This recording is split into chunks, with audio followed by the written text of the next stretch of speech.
Hey everyone, welcome back to 1 Minute IT Shot.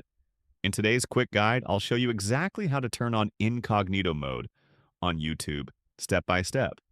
If you find this helpful, make sure to like the video, subscribe, and turn on notifications so you never miss a quick tech tip.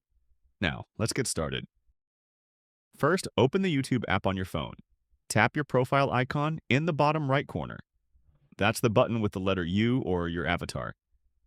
Once you're in the account menu, look at the top and swipe through the options. You'll see an option that says Turn on Incognito.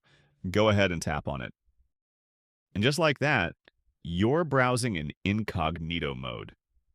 That means anything you search or watch won't be saved in your history or recommendations. You'll know you're in incognito because you'll see a black bar at the bottom of the screen. To turn it off, tap your profile icon again, then tap Turn off Incognito. That's it. Super easy and super useful. If this helped you out, leave a thumbs up, subscribe for more 1 minute tech tutorials, and drop a comment if you want help with anything else. Thanks for watching. See you in the next one.